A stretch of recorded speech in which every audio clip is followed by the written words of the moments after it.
பாரதி புதுயுக கவிஞனாக அவன் இருக்கின்றான், புரட்சி கவிஞனாக இருக்கின்றான், மொழிபெயர்ப்பாளனாக இருக்கின்றான், கட்டுரை ஆசிரியனாக இருக்கின்றான்.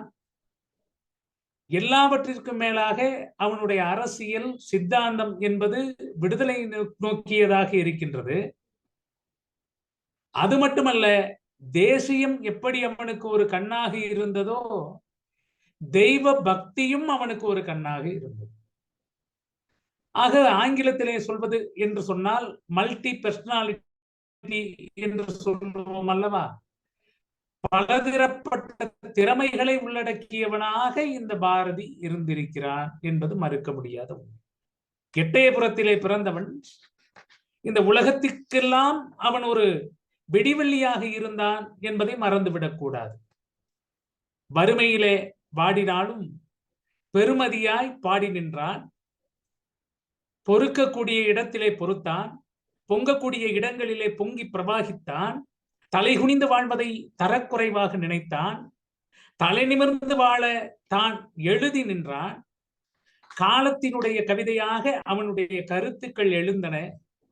வீரம், மானம், ரோசம், உணர்ச்சி அவனுடைய சொத்துக்களாக அமைந்தன. சிறுமையை கண்டு சீறினான், வறுமையை கண்டு பொங்கினான், மூச்சு விட துணிந்து பல கூறினார். இந்த சுதந்திரத்திற்காக பக்தியை பேசினான், பண்பை பேசினான், புத்தியை தீட்டிட புகட்டினார். இந்த வையகத்தில் வாழ்வாங்கு வாழ்வது எப்படி என்பதை அவன் நம்பிக்கையோடு நமக்கு தந்தான். மூட நம்பிக்கைகளை முறியடிப்பதற்காக சாவு மணி அடித்தான் என்றால் அது மிகையல்ல. பாரதி தமிழுக்கு என்ன தொண்டு செய்தான் என்பதை நீங்கள் முதலில் யோசித்து பார்த்துக் கொள்ள வேண்டும். பாரதியினுடைய காலத்திற்கு முன்பாக இருந்த இலக்கியம் என்பது வேறு, பாரதியினுடைய காலத்திற்கு பிறகு இருந்த இலக்கியம் என்பது வேறு. பாரதியினுடைய காலத்துக்கு முன்பு இருந்த இலக்கியம் என்பது விண்ணை நோக்கி பாடக்கூடிய பாடல்களாக, தெய்வத்தை பாடக்கூடிய பாடல்களாக, மன்னர்களை மட்டுமே பாடக்கூடிய பாடல்களாக, ஜமீன்தார்களை மட்டுமே போற்றக்கூடிய பாடல்களாக அவை அமைந்தது. ஒன்று சதகமாக இருக்கலாம், சிற்றிலக்கியங்களினுடைய மற்ற வகைகளாக இருக்கலாம், சங்க இலக்கியங்களாக இருக்கலாம், காப்பியங்களாக இருக்கலாம். ஆனால் பாரதிதான் இந்த தமிழ் இலக்கியத்திற்கு புதிய நன்கொடையை தந்தான் என்பதை மறந்துவிடக்கூடாது. புது கவிதைக்கு வித்திட்டவன் பாரதி. இன்றைக்கு பலரும் கவிஞர்களாக இருக்கிறார்கள் என்று சொன்னால் அதற்கு வித்திட்டவன் பாரதி. என்ன காரணம் என்று சொன்னால், பொதுவாக இன்றைக்கு ஆசிரியப்பாவில் எழுதுபவர்கள் காணவில்லை, வெண்பாவில் எழுதுபவர்களும் காணவில்லை, கட்டுக்கலை கலித்துறையிலே எழுதுபவர்களும் காணவில்லை. அவர்களெல்லாம் மறைந்து விட்டார்கள், மாய்ந்து விட்டார்களோ என்று எண்ணக்கூடிய அளவிலே இன்றைக்கு புது கவிதையை எழுதுகிறார்கள் என்று சொன்னால் அதற்கு வித்திட்டவன் பாரதி. அவனுக்கு அதை அவன் எப்படி கடைபிடித்தான் என்று சொன்னால் வசன கவிதையாக முதலிலே தொடங்கினான். ஆக இந்த வசன கவிதையை தொடங்கி புது கவிதைக்கு வீறு கொண்டு எழுந்தவன் பாரதி என்ற காரணத்தினால் இந்த புது கவிதையினுடைய தோற்றத்தை சொல்லுகின்ற பொழுது பாரதியை அடிப்படையாக வைத்துக் கொண்டுதான் இந்த தமிழ் இலக்கியம் இருந்தது, வளர்ந்தது, நவீனம் வளர்ந்தது என்பதை நீங்கள் மறந்துவிடக் கூடாது. பாரதி செய்த பல நன்மைகளில் ஒன்று என்ன என்று சொன்னால், மொழிபெயர்ப்பு என்ற ஒரு பகுதி உண்டு. மொழிபெயர்ப்பு என்பது நமக்கு தெரியும், இன்னொரு மொழியில் இருக்கக்கூடிய ஒரு கட்டுரையை, ஒரு கவிதையை, சிறுகதையை, நாவலை அப்படியே மொழிபெயர்ப்பது என்பது இன்றைக்கு வேண்டுமானால் கொஞ்சம் லகுவாக இருந்திருக்கலாம். ஆனால் பாரதி இதை தொடங்கி வைத்தார். எப்படி என்று சொன்னால், தாகூரினுடைய சிறுகதைகளை எல்லாம் எடுத்து அதையெல்லாம் மொழியாக்கம் செய்தது. இந்த தமிழ் உலகிற்கு முதலில் கொடுத்தவன் யார் என்று சொன்னால் பாரதி. ஆக மொழியியலாளனாக, ஒரு மொழிபெயர்ப்பாளனாக பாரதி தன்னை கொஞ்சம் வேறு ஒரு முகத்தோடு அங்கே இருந்தான் என்பதை மறந்துவிடக் கூடாது. எந்த நாடாக இருந்தாலும் சரி, எந்த மொழியாக இருந்தாலும் சரி, காலத்தினுடைய போக்குக்கு ஏற்பத்தான் இலக்கியம் அமைகின்றது. ஆக 19ஆம் நூற்றாண்டு காணப்பட்ட இலக்கியத்திற்கும் 20ஆம் நூற்றாண்டில் காணப்பட்ட இலக்கியத்துக்கும் பல வேறுபாடுகளை நாம் காண முடிந்தது. முந்தைய காலகட்டம் என்பது வறட்சியை காட்ட வந்த காலகட்டம் என்று எடுத்துக்கொள்ளலாம். ஆனால் பின்னர் வந்த காலகட்டம் தான் இலக்கிய போக்கு உள்ளதாக, வளம் மிக்கதாக அது மாறியது. அதற்கு காரணம் யார் என்று சொன்னால் பாரதி. ஆகவே அரசர்களும் பிரபுக்களும் பெற்றிருந்த அந்த செல்வாக்கை பொதுமக்கள் பெற வேண்டும் என்ற நிலை இந்த நூற்றாண்டில் இலக்கியம் தந்திருக்கின்றது. அதன் படைப்புகளும் இந்த பொதுமக்களை மையப்படுத்தியேதான் அமைந்திருப்பதை இன்றைக்கு நாம் பார்க்கின்றோம். பொதுமக்களினுடைய வாழ்க்கை, அவர்களினுடைய குறிக்கோள், இன்ப துன்பங்கள், அவர்களது முன்னேற்றத்திற்கு குறுக்காக நிற்கக்கூடிய ஜாதி கொடுமை, சமுதாய கட்டுப்பாடு என்பவற்றை வெளிப்படுத்துவதாக இந்த பாரதியினுடைய கவிதைகள் இருந்ததை நாம் அவதானிக்க முடிகிறது. இந்த புது பாதையில் பயணிக்கக்கூடிய அந்த இலக்கியத்தை பழைய இலக்கிய மரபிலே இருந்து விடுதலை பெற்று தந்தவன் பாரதி என்பதை நீங்கள் மறந்துவிடக் கூடாது. இந்த பாரதி பழமையினுடைய சிறப்பினையும் அவன் விட்டுத் தரவில்லை, புதுமையையும் அவன் சிறப்பினை எடுத்து பாடக்கூடிய அளவிலே இரண்டும் கலந்தவனாக அவன் இருந்தான். அப்படிப்பட்ட பாரதி தான் நமக்கு கிடைத்தான் என்பதை நாம் ஏற்றுக்கொள்கின்றோம். இந்த பாரத நாடு நாகரிகத்திலே மேம்பட்டதாக, பண்பாட்டிலே சிறப்பு வாய்ந்ததாக இருந்தது. அதே நேரத்தில் சில சிக்கல்கள் பாரதியினுடைய வாழ்ந்த காலகட்டத்தில் பெண் அடிமை இருந்தது, ஜாதியினுடைய வேகம் அதிகமாகவே இருந்தது. இந்த இரண்டையும் தூக்கி வீசக்கூடிய அளவிலே இந்த பாரதியினுடைய பாடல்கள் மாறின. ஏன் என்று சொன்னால் அவனுடைய வாழ்க்கையில் நடந்த சம்பவம் நமக்கு தெரிந்திருக்கும். கனகலிங்கம் என்று சொல்லக்கூடிய ஒரு தாழ்த்தப்பட்ட வகுப்பினருக்கு ஒரு பூணூல் அணிவித்து அவரை பிராமணனாக மாற்றிய பெருமை பாரதிக்கு இருந்திருக்கிறது. சிலருக்கு ஒரு கேள்வி எழலாம், பாரதி தாழ்த்தப்பட்ட ஒருவரை ஒரு பிராமணனாக மாற்றம் செய்தாரே, ஆனால் பிராமணனாக இருக்கக்கூடிய பாரதி ஏன் ஒரு தாழ்த்தப்பட்ட நிலைக்கு வந்திருக்கலாம் அல்லவா என்ற ஒரு எண்ணம் வந்திருக்கும். அந்த பூணூலை அறுத்துவிட்டு அவன் வந்திருக்கலாம் அல்லவா என்ற ஒரு எண்ணம் கூட பலருக்கு வந்து விடுகிறது. ஆனால் கீழே இருக்கின்ற ஒருவன் தான் மேலே உயர்ந்து செல்வதற்கு விருப்பப்படுவானே தவிர கீழே இருக்கக்கூடிய ஒருவனை உயர்த்த வேண்டும் என்ற எண்ணம் தான் பாரதியிடம் இருந்தது. ஆகவேதான் அந்த தாழ்த்தப்பட்ட ஒரு கனகலிங்கம். அப்ப பாரதியை சொல்லுகின்ற பொழுது அவனுடைய தேசிய கீதங்கள், பக்தி பாடல்கள், ஞான பாடல்கள், இந்த பல்வகையான பாடல்கள் எல்லாம் ஒரு வரிசை முறையிலே நாம் பார்க்க முடிகின்றது. குழந்தைக்கும் அவன் பாடியவனாக இருக்கின்றான், பெரியவர்களுக்கும் பாடியவனாக இருக்கின்றான், பெண்ணுக்கும் பாடியவனாக இருக்கின்றான். இந்த பெண் உரிமையை பாடியதில் முதல் மூலவராக நாம் பாரதியை பார்க்க முடிகின்றது. ஏன் என்று சொன்னால், அன்றைக்கு இருந்த காலகட்டத்திலே தன்னுடைய மனைவியான செல்லம்மாவிற்கு முழு உரிமையை பாரதி அந்த பெண் உரிமையை கொடுத்தார். அப்படி கொடுக்கின்ற பொழுது மற்றவர்கள் எல்லாம், அந்த அக்ரஹாரத்தை சேர்ந்தவர்கள் எல்லாம் ஒரு தூசணையாக இந்த பாரதியை அவர்கள் ஒதுக்கி வைத்த ஒரு நிலையை கூட நாம் பார்க்கின்றோம். ஆக இந்த பாரதியினுடைய பெண் உரிமை என்பது வீட்டிலே அந்த மனைவிக்கு உரிமை கொடுக்க வேண்டும் என்ற ஒரு தொடக்க புள்ளியிலிருந்து ஆரம்பமாகின்றது. அதைத் தொடர்ந்து பாரதி ஒரு இதழாசிரியராகவும் தன்னை மாற்றிக்கொண்டார்.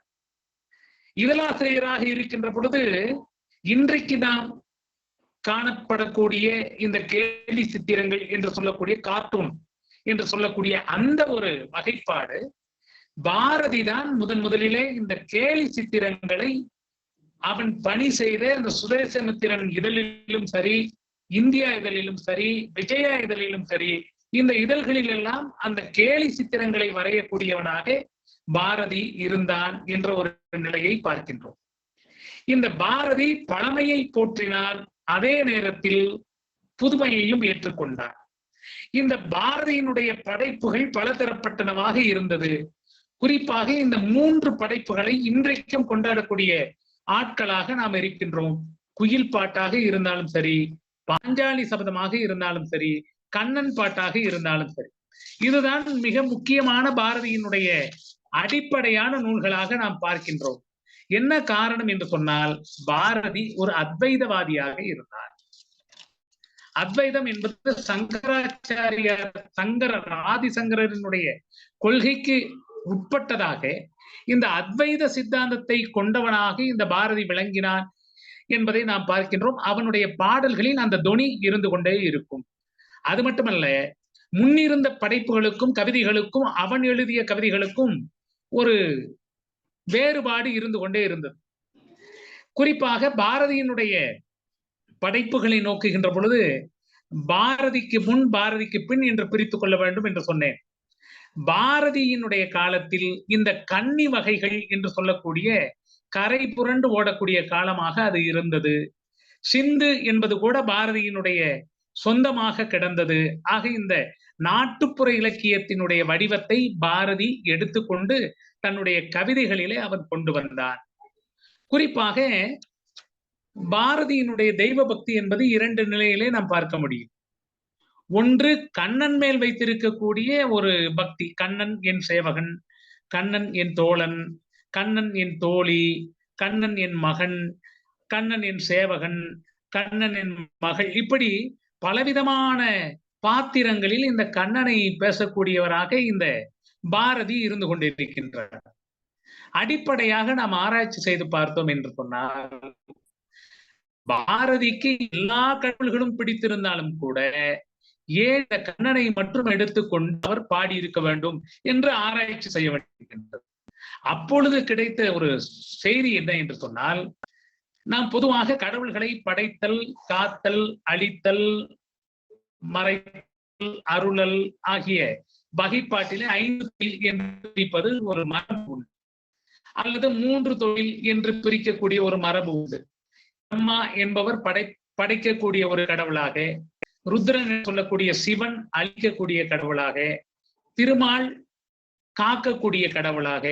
ஆக இந்த திருமாலினுடைய ஒரு வடிவம் கண்ணன். கண்ணனை அவர் எடுத்துக்கொண்டார் என்று சொன்னால், அடிப்படையாகவே பாரதியினுடைய உளவியல் என்பது இந்த உலகம் என்பது காக்கப்பட வேண்டும், மனிதன் என்பவன் காக்கப்படக்கூடியவனாக இருக்க வேண்டும். ஆக அந்த எண்ணம் உளவியல் ரீதியாக பாரதிக்கு அதிகம் இருந்த காரணத்தினால் காக்கக்கூடிய கடவுள் என்ற அந்த ஒரு பிம்பம் அவருக்கு வேண்டியதாக அவருக்கு பட்டது.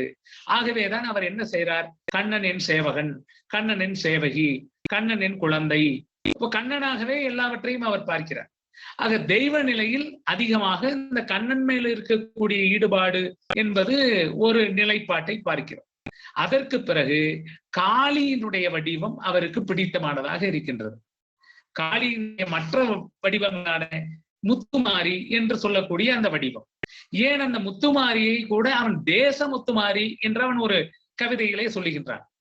ஏன் என்று சொன்னால், அவனுக்கு அந்த பெண்ணை தெய்வமாக பார்க்கக்கூடிய ஒரு மரபு, அந்த பெண் தெய்வத்தின் ஒரு ஈடுபாடு அந்த பாரதிக்கு முத்தாய்ப்பாக அமைந்தது. ஆக இந்த 2 தெய்வங்களையும் 2 நிலைப்பாட்டிலே அவன் எடுத்துக்கொண்டு தேசத்தை ஒரு தேசியத்தை ஒரு கண்ணாகவும் தெய்வ பக்தியை இன்னொரு கண்ணாகவும் கொண்டு இந்த பாரதி வாழ்ந்தார் என்பதை நீங்கள் மறந்துவிடக்கூடாது. அது மட்டுமல்ல, இந்த வேதாந்த சித்தாந்தங்களிலே அவருக்கு கொஞ்சம் ஆழங்கால் பட்டவராக அவர் இருந்தார்.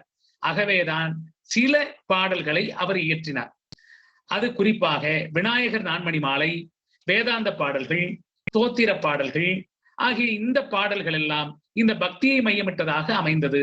குறிப்பாக ஆத்திச்சூடி, முரசு, பாப்பா பாட்டு, சமூகம், வசர கவிதை இவையெல்லாம் குறிப்பிட்டு சொல்லக்கூடிய வகையிலே அமைந்த பாடல்களாக அவை இருந்தது.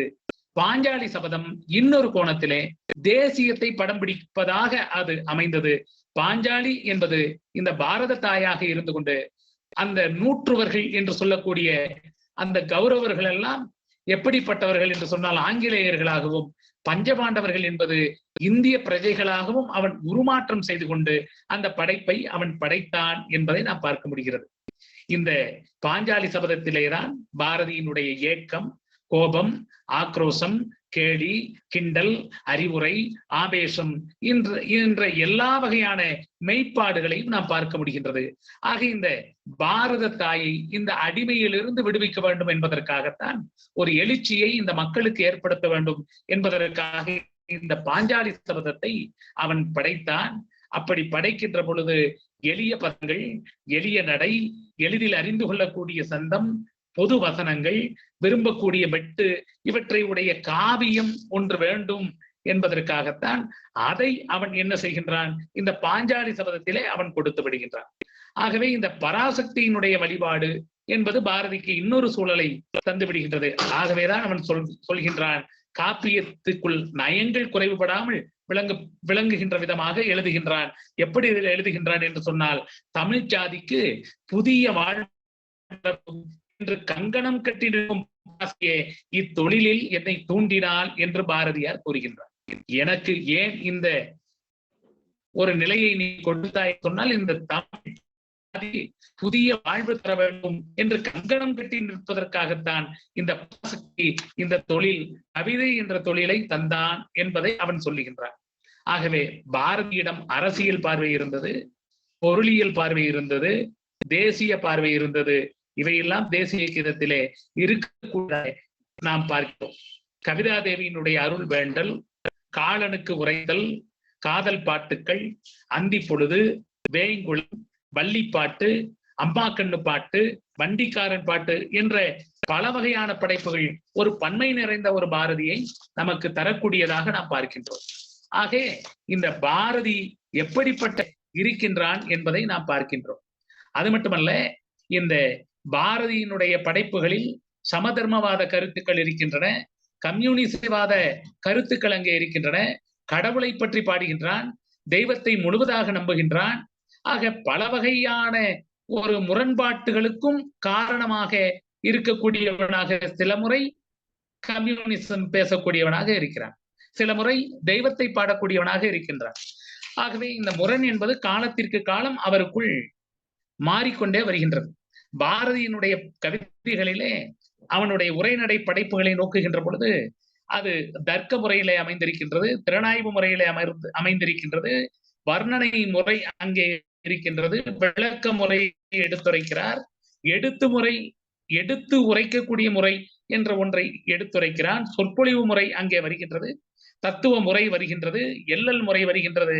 ஆக உரைநடையை எடுத்துக்கொண்டால் இவ்வளவு முறைகளிலே இந்த பாரதி எழுதினான். குறிப்பாக ஐரோப்பிய நாட்டினுடைய, குறிப்பாக ஆங்கில கவியாக இருக்கக்கூடிய ஷெல்லியை தன்னுடைய மனதிலே நிறுத்தி கொண்டு ஷெல்லிதாசன் என்ற புனைப்பெயரிலே அவன் எழுதுகின்றான். ஆகவே பாரதிக்கு பல மொழிகள் தெரிந்தது. ஆங்கிலம் தெரியும், பிரெஞ்சு தெரியும், தெலுங்கு தெரியும், கன்னடம் தெரியும், ஹிந்தி தெரியும், உருது தெரியும். ஆக பல்வேறு மொழிகளை அவர் தெரிந்து வைத்திருந்தார் என்கின்ற பொழுது அவருக்கான சூழல் அங்கே, அதற்கான சூழல் அவருக்கு ஏற்பட்டது என்பதை நாம் பார்க்கின்றோம். தெய்வத்திடம் கேட்கின்ற பொழுது கூட ஒரு இடத்திலே கேட்கின்றார். பாரதி பராசக்தியிடம் வேண்டுகிறார், சரஸ்வதியிடம் வேண்டுகிறார். ஆனால் சாத்திரங்கள் என கூறி சமூக நீதிக்கு எதிராக வருவதை அவன் மூர்க்கமாக எதிர்க்கிறான். சாத்திரங்கள் ஒன்றும் காணார், பொய் சாத்திர பேய்கள் சொல்லும் வார்த்தை நம்பியே என்ற ஒரு வார்த்தையை சொல்லுகின்றார். உங்கள் சூனிய பொய் சாத்திரங்கள் கண்டு நகைப்பான், பேய் அரசு செய்தால் பிணம் தின்னும் சாத்திரங்கள். ஆக இந்த சாத்திரத்தை தெரிந்த ஒருவன் சாத்திரத்தை எதிர்க்கக்கூடியவனாக அவன் இருந்தான். அது மட்டுமல்ல, அது வேறொரு நீதி சாத்திரம் சொல்லுமாயின் சோறு உண்ணும் சொல்லுகின்றான். சூத்திரனுக்கு ஒரு நீதி, தெண்ட சோறுண்ணும் பார்ப்புக்கு வேறொரு நீதி சாத்திரம் சொல்லுமாயின் அது சாத்திரம் அன்று சதி அன்று கண்டோம் என்று பாரதி அந்த ஒரு நிலையை அவனுடைய படைப்புகளிலே பன்முகமாக நமக்கு தெரிகின்றது. அவர் பிறந்த அந்த அந்தரர் மரபிலே, பிராமண மரபிலே வந்திருந்தாலும் கூட எதிர்க்கக்கூடியவனாக இந்த பாரதி இருந்தான் என்பதை நாம் பார்க்கின்றோம். பராசக்தியை உபாசனா தெய்வமாக பாரதி மாற்றிக்கொண்டான். பாரதிக்கு முன்னர் வந்த பக்தி பாடல்கள் எல்லாம் சிவ லோகம் பற்றியும் வைகுந்தம் பற்றியும் காட்டி நிற்க, பாரதியினுடைய படைப்பு மட்டும்தான் வேறு ஒரு நிலையிலே அங்கே அமைந்திருக்கின்றது என்பதை நீங்கள் மறந்துவிடக்கூடாது. எண்ணில்லாத பொருட்குவைதானும் ஏற்றமும் புவி ஆட்சியும் தருவன் இன்று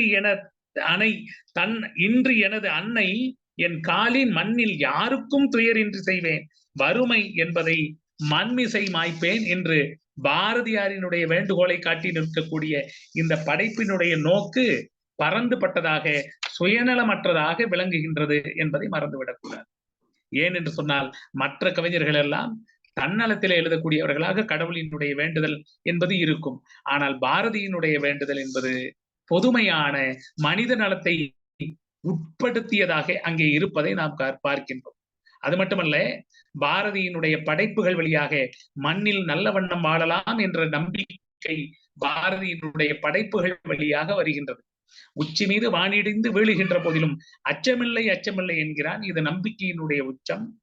ஓடி விளையாடு பாப்பா, நீ ஓய்ந்திருக்கலாகாது பாப்பா, தெய்வம் நமக்கு துணை பாப்பா, ஒரு தீங்கும் வரமாட்டாது பாப்பா என்பது உற்சாகமூட்டக்கூடிய உரமாக இருக்கின்றது. ரௌத்திரம் பழகு என்று சொல்லுகின்ற பொழுது நேர்பட பேசு, வெடிப்புற பேசு, இவை ஊக்க மருந்தாக அமைகின்றது.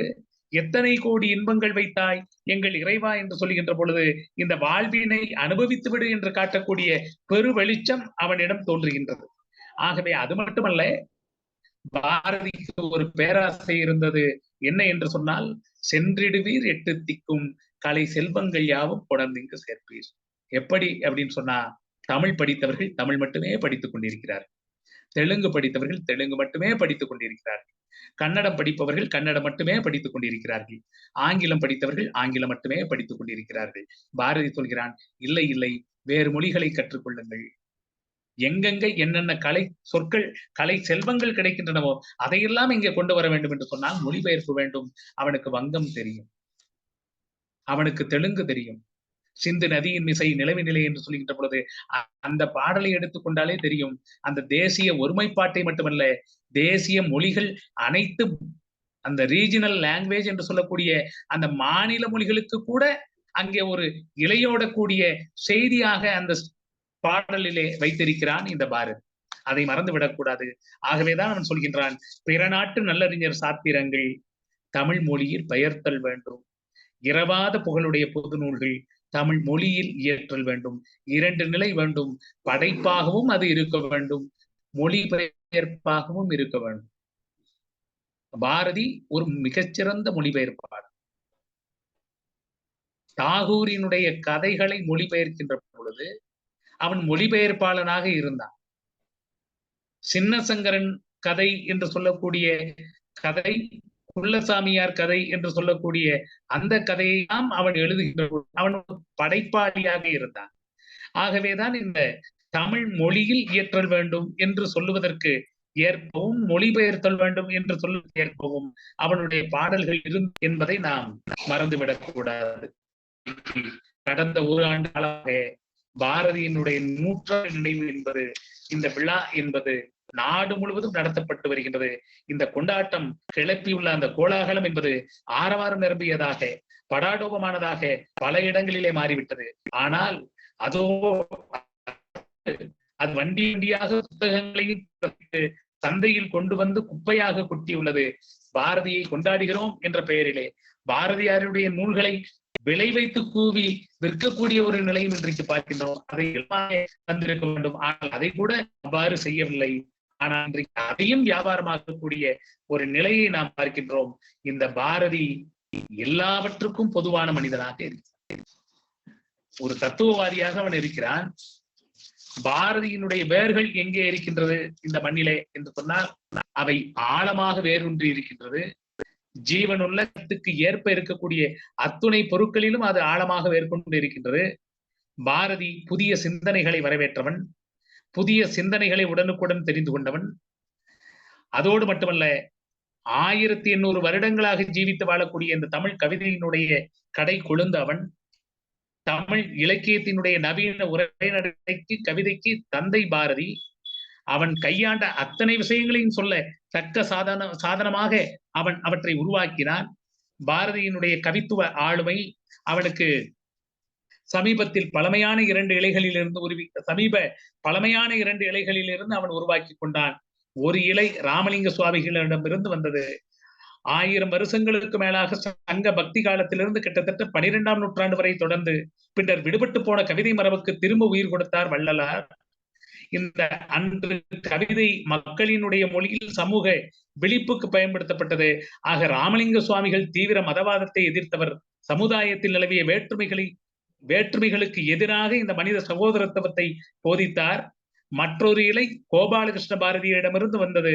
அவர் தனது கதா காலட்சேபத்திற்கு இயற்றிய இந்த இசை பாடல்கள் பக்தியையும் தெய்வத்தின் முன்னர் மனிதர் அனைவரும் ஒன்று என்ற சிந்தனையை பரப்பியவர். ஆகவே கோபாலகிருஷ்ண பாரதி அவர் வாழ்ந்த காலத்தில் பல விஷயங்களில் புரட்சிகர மனிதராக இருந்தார். அவருடைய நந்தனார் சரித்திர கீர்த்தனையை பாரதி பின்பற்றினார்.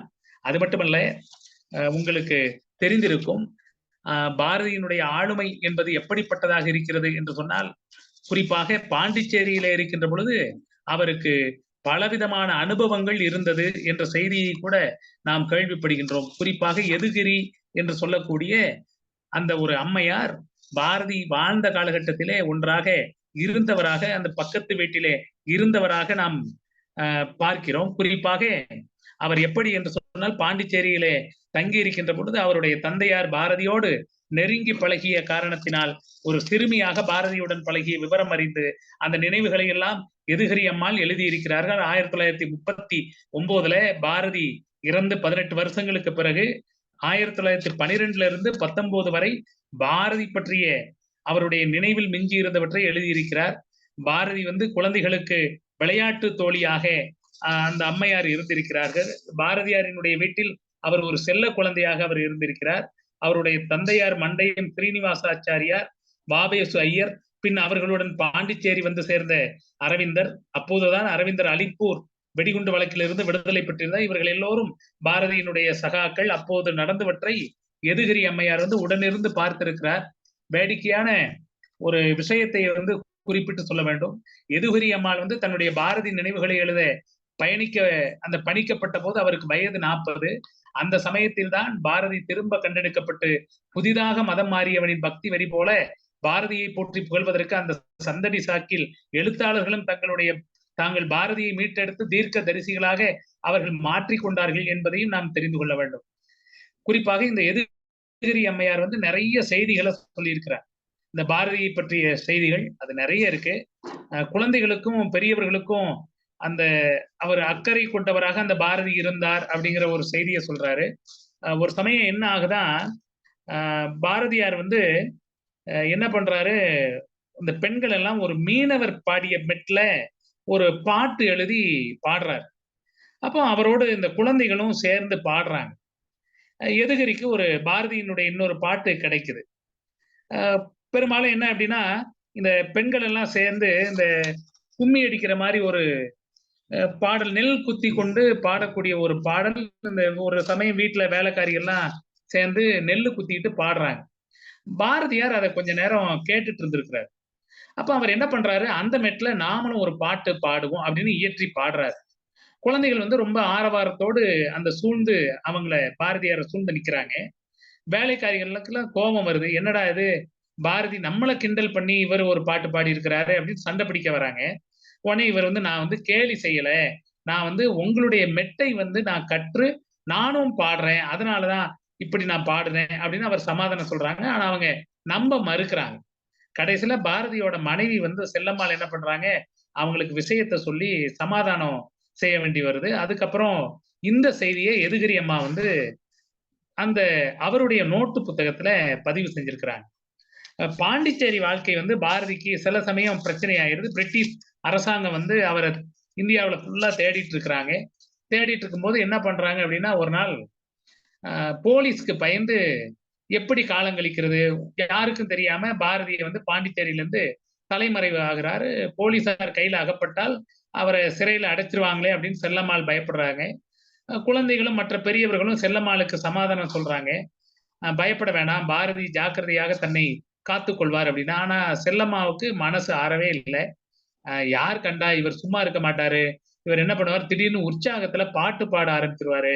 அப்படி பாட்டு பாடினா இவர் தான் பாடுறாருன்னு தெரிஞ்சிடும், அகப்பட்டு கொள்ள மாட்டாரா, அவர் சுபாவம் எல்லாருக்கும் தெரியாது. ஏன்னா பாரதி திடீர்னு உறக்க கத்தி பேசுவார். திடீர்னு நடந்து போயிட்டு இருப்பாரு, திடீர்னு கத்தி பேசுவார், திடீர்னு உறக்க பாடுவார்.